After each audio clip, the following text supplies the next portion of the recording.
प्रायोजक हैं Devi Ahilya cancer hospital, Indore, Madhya Pradesh. बिना कीमो, बिना रेडिएशन कैंसर का इलाज संभव है। पीएम मोदी का यूपी दौरा। कानपुर में 47,600 करोड़ की 15 परियोजनाओं का किया शिलान्यास और उद्घाटन।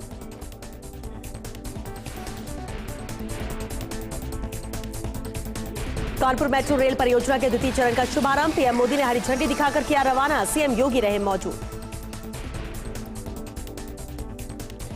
कानपुर में बोले पीएम मोदी, कहा आतंकी के आका और आतंकी सरकार एक जैसे, दुश्मन ने भारत के हथियारों की ताकत देखी।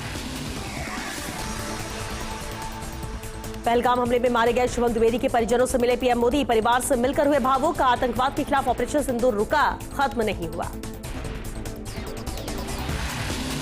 पीएम मोदी से मिले युवा क्रिकेटर वैभव सूर्यवंशी। पीएम मोदी ने वैभव सूर्यवंशी के परिवार से की मुलाकात। चुनाव से पहले नीतीश सरकार का बड़ा फैसला। उच्च जाति के विकास के लिए आयोग का गठन। भाजपा नेता महाचंद्र सिंह आयोग के अध्यक्ष बने। दिल्ली में कांग्रेस अध्यक्ष खड़गे की अध्यक्षता में हुई बैठक। असम की चुनावी रणनीति को लेकर हुआ मंथन। राहुल गांधी, वेणुगोपाल रहे मौजूद। सलमान खुर्शीद के बयान पर शहजाद पूनावाला की प्रतिक्रिया। कहा आज वो भी स्वीकार करते हैं कि कैसे पत्थरबाजी की समस्या बढ़ रही थी। कांग्रेस का केंद्र पर हमला। कहा किसी ने पाकिस्तान को आतंकवादी देश नहीं कहा, यह विफल विदेश नीति का नतीजा। पीएम मोदी को लेकर सीएम ममता की टिप्पणी पर भाजपा का पलटवार। कहा ऐसी भाषा निर्वाचित नेता को शोभा नहीं देती। केंद्रीय मंत्री नितिन गडकरी का किसानों को संदेश। कहा कृषि में तकनीक अपनाकर उत्पादन बढ़ाएं।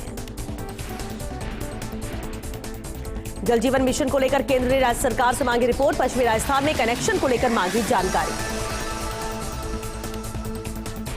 नीट पीजी परीक्षा पर सुप्रीम कोर्ट का बड़ा फैसला। नीट पीजी परीक्षा एक ही शिफ्ट में करवाने के आदेश। 15 जून को एक ही शिफ्ट में होगी परीक्षा। पाकिस्तान में भूकंप के झटके किए महसूस। 4.6 रही भूकंप की तीव्रता। दहशत में घर दफ्तरों से बाहर निकले लोग। तेलंगाना में पुलिस अधीक्षक के सामने 17 नक्सलियों का सरेंडर। छत्तीसगढ़ के बीजापुर और सुकमा जिले में सक्रिय थे नक्सली। दिल्ली में सिगरेट तस्करी का भंडाफोड़। 6,62,000 की प्रतिबंधित सिगरेट बरामद। एक आरोपी गिरफ्तार। भुवनेश्वर में सीबीआई ने ईडी के डिप्टी डायरेक्टर को किया गिरफ्तार। भुवनेश्वर के एक खनन उद्यमी से मांगी थी 20 लाख रुपए की रिश्वत। हरियाणा सीएम के दफ्तर को बम से उड़ाने की धमकी मिलने के बाद सुरक्षा बल और एजेंसियां हुई सतर्क। यूपी एसटीएफ को मिली बड़ी सफलता। 50,000 रुपए की इनामी बदमाश एनुल हसन को सुल्तानपुर से किया अरेस्ट। कई संगीन मामलों में था वांछित। मोदी सरकार के लिए आर्थिक मोर्चे पर अच्छी खबर। भारतीय अर्थव्यवस्था में तेजी। चौथी तिमाही में जीडीपी वृद्धि दर 7.4% रही। पुलिस इंस्पेक्टर को गाली देने के आरोप में टीएमसी नेता अनुब्रत मंडल पर एफआईआर दर्ज। अनुब्रत मंडल ने बंगाल पुलिस से मांगी माफी। महाराष्ट्र के उस्मानाबाद स्टेशन का बदला नाम। अब उस्मानाबाद स्टेशन का नाम होगा धाराशिव। रेलवे ने दी मंजूरी। मणिपुर के राज्यपाल ने राहत शिविरों में रह रहे विस्थापित लोगों की स्थिति की समीक्षा की। बेघर लोगों की मदद तेज करने के दिए निर्देश।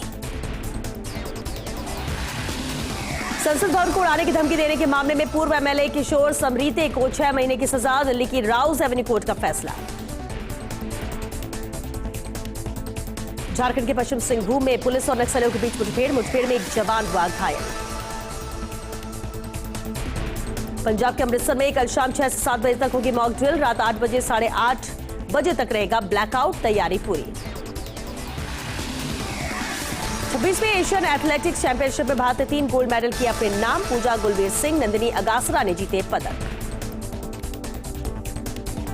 नेपाल में एवरेस्ट दिवस पर भारतीय पर्वतारोहियों का सम्मान। किन्नौर के अमित नेगी भी शामिल। अन्नपूर्णा पर्वत पर चढ़ने वाले जिले में से पहले युवा।